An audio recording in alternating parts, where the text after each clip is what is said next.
আর আমি লেখাপড়া করছি ছোটবেলায় সরকারি জুবিলি স্কুল, সুনামগঞ্জ, নাম শুনছেন? জুবিলি স্কুলে পড়ছি, তারপরে ঢাকা রেসিডেন্সিয়াল মডেল কলেজে পড়ছি, তারপরে ঢাকা বিশ্ববিদ্যালয়ে পড়ছি। ঢাকা বিশ্ববিদ্যালয়ে আমি আইন পড়ছি, তারপরে আমেরিকায় আমি আইন পড়ছি, পড়ে তারপরে এখন সুপ্রিম কোর্টে ওকালতি করি। তো আমি এখানে আসার মূল উদ্দেশ্য হলো আপনাদের সঙ্গে পরিচিত হওয়া। আমি কোনো বক্তৃতা দেওয়ার জন্য আসিনি। বক্তৃতা দেওয়া আমাদের আসল কাজ না। আসল কাজ হলো একজন আরেকজনকে চিনা এবং বোঝার চেষ্টা করা।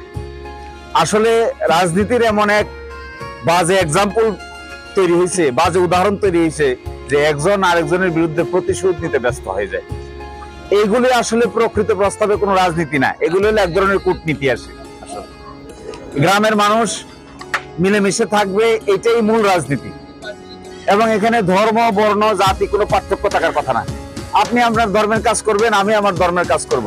যে ভালো ধর্ম মানে সে তো ভালো মানুষ হওয়ার কথা। সে ভালো ধর্ম মানে আবার মানুষের টাকা মারে কি করে? কেউ যদি ভালো ধর্ম মানে আবার সে আবার অন্যের টাকাটা মেরে খাবে কি করে?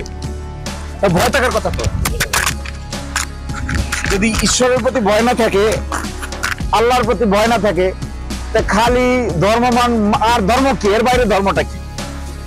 এই জন্য আমার মনে হয় আপনাদের আমাদের মধ্যে কোনো পার্থক্য থাকার কথা না। পরস্পরের মধ্যে কারো বিরুদ্ধে কারো কোনো ক্ষোভ দুঃখ থাকার কথা না। কারো পারলে উপকার করবেন, কিন্তু কঠিন কালেও কারো অপকার করবেন। যদি উপকার করতে না পারেন তো চুপ করে থাকে, এটাও একটা উপকার। যে যন্ত্রণা করলেন না, ঝামেলা করলেন না, চাপ সৃষ্টি করলেন না। কিন্তু চাপও সৃষ্টি করবেন, আবার ধর্মের কথাও বলবেন, মানুষের জিনিসও মেনে নেবেন, মানুষের জিনিসও কাড়ে নেবেন, তাহলে তার মূল ধর্ম হইল না, এটা তো বক ধর্ম হয়ে যাবে। এই জন্য আমি আশা করি আমরা আগামীতে আপনাদের যে পূজা হবে এখানে আমরা আসবো।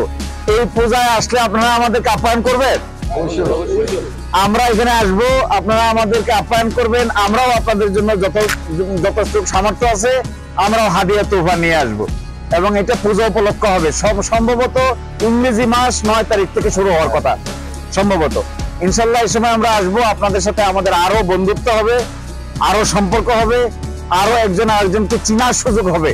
বক্তৃতা দিয়ে মানুষ চেনা যায় না, মিশলে মানুষ চেনা যায়। এবং আপনি যদি মিশেন, এই যে আপনারা বলতেছেন না যে এখানে কারেন্ট দরকার, কারেন্ট নাই, মানুষের অসুবিধা, এই জিনিসটা আমি যদি এখানে একটা মিথ্যা কথা করি যে কালকে কারেন্ট লেগে যাবে, তাহলে মিথ্যা কথা হবে না? এটা সাংঘাতিক মিথ্যা কথা হবে।